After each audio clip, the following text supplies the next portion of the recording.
Today we're going to talk about butts. So put your big girl maturity pants on with me and let's get into how much your glutes affect your seat and your ability to use your leg effectively and to direct the horse. So one of the things that almost every woman I've ever taught riding and myself struggle with is overactive glutes and over restricted hamstrings, and they're tied together. So when you sit on the horse, we're gonna see how I'm nice and centered here, and if I had stirrups on, it'd be more something like this. So the front of my hip flexor can be open, I can use my core, and you can see that the front and the back of me are pretty level, so I can follow along the horse's motion with my hips. Now, what a lot of people do when they're trying to drive the horse forward or to absorb the motion in any way is they contract their glutes. And so if I do that, you can see that that actually lifts me up out of the saddle. And maybe you can see it better from the front, I'm not sure. If I contract my glutes, it actually pinches my hips together. So it makes my seat bones kind of squash together and it blocks my hip joint.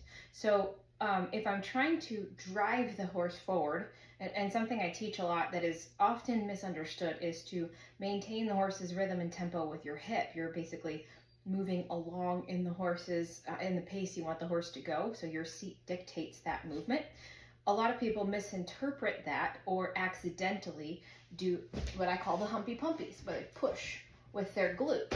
And when you push with your glute, you block your hip. So that actually raises your center of gravity. So if I contract my glutes, it raises my center of gravity, it blocks my hip, and it makes my leg really, really rigid.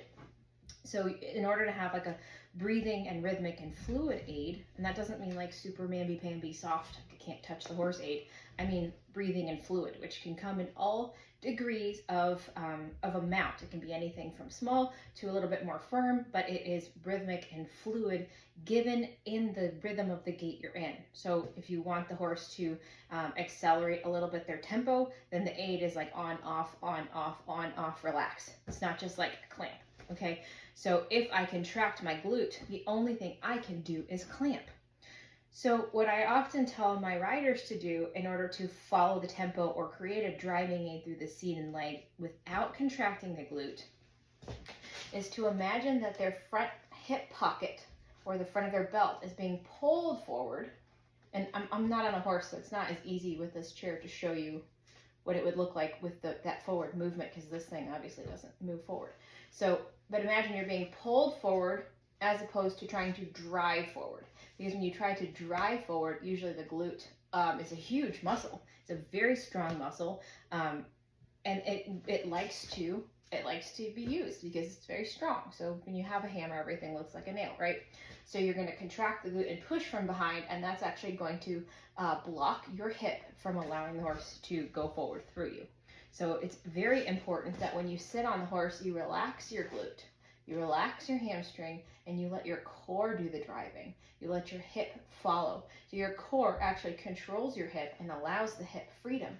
And when the hip is moving, you're going to feel your core stabilizing. You're going to feel your upper body is much more stable, and you're going to have much more freedom of movement, especially in the canter, which is a big rolling gait. So if you're riding the canter and you're open through the hips, you can absorb those big strides depending on the breed of horse you're riding. But some horses have a big shoulder movement, which is great. But if you contract your glute, you can't follow, and you actually limit the horse, and the horse is going to break gait and do that horrible scrambly trot, or they're going to rush away from your seat because your seat is over driving and pushing them along.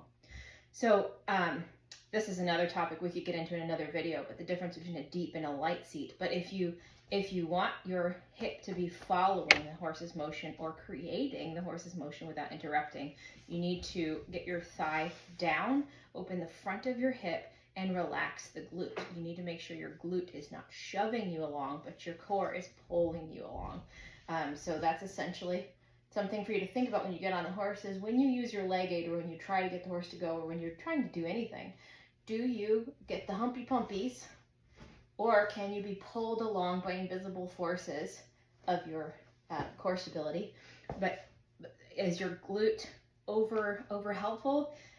So that's something for you to think about today is when you sit on the horse, the first thing, like you're not even riding off, you just get on the mounting block, you get on the horse and you sit. Where do you feel your weight? Do you feel it on your seat bones? Or do you feel like you're on your tailbone? Do you feel like you're on your crotch?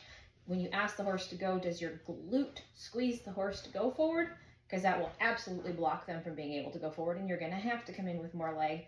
And this is where people get frustrated and they say, like, my horse is not listening. He doesn't go forward. He's dull to the leg.